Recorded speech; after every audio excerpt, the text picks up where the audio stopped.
ಇದು ಮೊದಲಿಂದೂ ಇತ್ತು. ಇಲ್ಲಿ ರಾಜ್ಯದಲ್ಲಿ ಕಾಂಗ್ರೆಸ್ ಸರ್ಕಾರ ಬಂದ ಮೇಲೆ ಸಿದ್ದರಾಮಯ್ಯ ಮುಖ್ಯಮಂತ್ರಿ ಆದಮೇಲೆ ಅವ್ರ ಪ್ರಮಾಣ ವಚನ ಸ್ವೀಕಾರದಿಂದನೇ ಸ್ಟಾರ್ಟ್ ಆಗಿದೆ. ಮುಂದೆ ಯಾರು ಮುಖ್ಯಮಂತ್ರಿ ಆಗಬೇಕು ಅನ್ನುವಂಥದ್ದು, DCM ಯಾರು ಆಗಬೇಕು ಅಂತ ಇದು ಮೊದಲಿಂದು ಇಂಟರ್ನಲ್ ಕ್ಲಾಶ್ ಇದ್ದೇ ಇದೆ. ಈಗ ಸುಮ್ಮನೆ ಹೊರಗಡೆ ನಾವು ಸಿದ್ದರಾಮಯ್ಯ ಅವ್ರ ಜೊತೆ ಇದ್ದೇವೆ, ಅವರೇ ಮುಖ್ಯಮಂತ್ರಿಯಾಗಿ 5 ವರ್ಷ ಮುಂದುವರಿಬೇಕು ಅಂತ ಹೊರಗಡೆ ಹೇಳ್ತಾ ಇದ್ದಾರೆ. ಬಟ್ ಇಂಟರ್ನಲ್ಲಿ ಫೈಟಿಂಗ್ ಜೋರಿದೆ. ಅದು ಯಾವ ಸಂದರ್ಭದಲ್ಲಿ ಸ್ಫೋಟ ಆಗ್ತದೆ ಹೇಳಲಿಕ್ಕೆ ಬರೋದಿಲ್ಲ.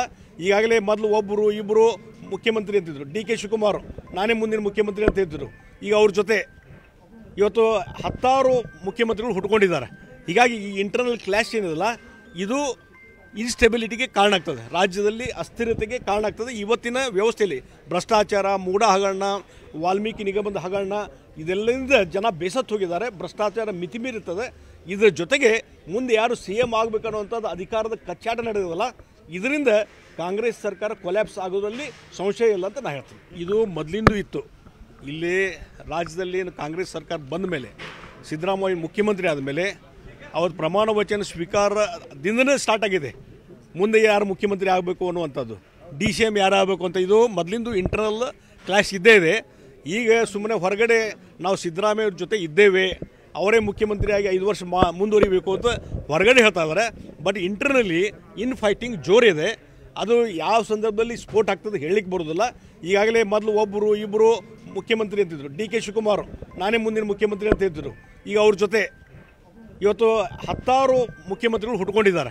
ಹೀಗಾಗಿ ಈ ಇಂಟರ್ನಲ್ ಕ್ಲಾಶ್ ಏನಿದೆಯಲ್ಲ ಇದು ಇನ್ಸ್ಟೆಬಿಲಿಟಿಗೆ ಕಾರಣ ಆಗ್ತದೆ, ರಾಜ್ಯದಲ್ಲಿ ಅಸ್ಥಿರತೆಗೆ ಕಾರಣ ಆಗ್ತದೆ. ಇವತ್ತಿನ ವ್ಯವಸ್ಥೆಯಲ್ಲಿ ಭ್ರಷ್ಟಾಚಾರ, ಮೂಢ ಹಗರಣ, ವಾಲ್ಮೀಕಿ ನಿಗಮದ ಹಗರಣ ಇದೆಲ್ಲದಿಂದ ಜನ ಬೇಸತ್ತು ಹೋಗಿದ್ದಾರೆ. ಭ್ರಷ್ಟಾಚಾರ ಮಿತಿಮೀರುತ್ತದೆ. ಇದರ ಜೊತೆಗೆ ಮುಂದೆ ಯಾರು CM ಆಗಬೇಕನ್ನುವಂಥದ್ದು ಅಧಿಕಾರದ ಕಚ್ಚಾಟ ನಡೆಯೋದಲ್ಲ, ಇದರಿಂದ ಕಾಂಗ್ರೆಸ್ ಸರ್ಕಾರ ಕೊಲ್ಯಾಪ್ಸ್ ಆಗೋದ್ರಲ್ಲಿ ಸಂಶಯ ಇಲ್ಲ ಅಂತ ನಾನು ಹೇಳ್ತೀನಿ. ಇದು ಮೊದಲಿಂದೂ ಇತ್ತು. ಇಲ್ಲಿ ರಾಜ್ಯದಲ್ಲಿ ಕಾಂಗ್ರೆಸ್ ಸರ್ಕಾರ ಬಂದ ಮೇಲೆ ಸಿದ್ದರಾಮಯ್ಯ ಮುಖ್ಯಮಂತ್ರಿ ಆದಮೇಲೆ ಅವ್ರ ಪ್ರಮಾಣ ವಚನ ಸ್ವೀಕಾರದಿಂದನೇ ಸ್ಟಾರ್ಟ್ ಆಗಿದೆ. ಮುಂದೆ ಯಾರು ಮುಖ್ಯಮಂತ್ರಿ ಆಗಬೇಕು ಅನ್ನುವಂಥದ್ದು, DCM ಯಾರು ಆಗಬೇಕು ಅಂತ ಇದು ಮೊದಲಿಂದು ಇಂಟರ್ನಲ್ ಕ್ಲಾಶ್ ಇದ್ದೇ ಇದೆ. ಈಗ ಸುಮ್ಮನೆ ಹೊರಗಡೆ ನಾವು ಸಿದ್ದರಾಮಯ್ಯ ಅವ್ರ ಜೊತೆ ಇದ್ದೇವೆ, ಅವರೇ ಮುಖ್ಯಮಂತ್ರಿಯಾಗಿ 5 ವರ್ಷ ಮುಂದುವರಿಬೇಕು ಅಂತ ಹೊರಗಡೆ ಹೇಳ್ತಾ ಇದ್ದಾರೆ. ಬಟ್ ಇಂಟರ್ನಲ್ಲಿ ಫೈಟಿಂಗ್ ಜೋರಿದೆ. ಅದು ಯಾವ ಸಂದರ್ಭದಲ್ಲಿ ಸ್ಫೋಟ ಆಗ್ತದೆ ಹೇಳಲಿಕ್ಕೆ ಬರೋದಿಲ್ಲ. ಈಗಾಗಲೇ ಮೊದಲು ಒಬ್ಬರು ಇಬ್ಬರು ಮುಖ್ಯಮಂತ್ರಿ ಅಂತಿದ್ರು, DK ಶಿವಕುಮಾರ್ ನಾನೇ ಮುಂದಿನ ಮುಖ್ಯಮಂತ್ರಿ ಅಂತ ಹೇಳ್ತಿದ್ರು.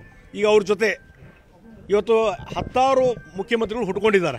ಹೀಗಾಗಿ ಈ ಇಂಟರ್ನಲ್ ಕ್ಲಾಶ್ ಏನಿದೆಯಲ್ಲ ಇದು ಇನ್ಸ್ಟೆಬಿಲಿಟಿಗೆ ಕಾರಣ ಆಗ್ತದೆ, ರಾಜ್ಯದಲ್ಲಿ ಅಸ್ಥಿರತೆಗೆ ಕಾರಣ ಆಗ್ತದೆ. ಇವತ್ತಿನ ವ್ಯವಸ್ಥೆಯಲ್ಲಿ ಭ್ರಷ್ಟಾಚಾರ, ಮೂಢ ಹಗರಣ, ವಾಲ್ಮೀಕಿ ನಿಗಮದ ಹಗರಣ ಇದೆಲ್ಲದಿಂದ ಜನ ಬೇಸತ್ತು ಹೋಗಿದ್ದಾರೆ. ಭ್ರಷ್ಟಾಚಾರ ಮಿತಿಮೀರುತ್ತದೆ. ಇದರ ಜೊತೆಗೆ ಮುಂದೆ ಯಾರು CM ಆಗಬೇಕನ್ನುವಂಥದ್ದು ಅಧಿಕಾರದ ಕಚ್ಚಾಟ ನಡೆಯೋದಲ್ಲ, ಇದರಿಂದ ಕಾಂಗ್ರೆಸ್ ಸರ್ಕಾರ ಕೊಲ್ಯಾಪ್ಸ್ ಆಗೋದ್ರಲ್ಲಿ ಸಂಶಯ ಇಲ್ಲ ಅಂತ ನಾನು ಹೇಳ್ತೀನಿ. ಕನ್ನಡಿಗರ ಮೆಚ್ಚಿನ ನಿಮ್ಮ ನ್ಯೂಸ್ 18 ಕನ್ನಡ ಈಗ ವಾಟ್ಸ್ಆಪ್ನಲ್ಲಿಯೂ ಲಭ್ಯ.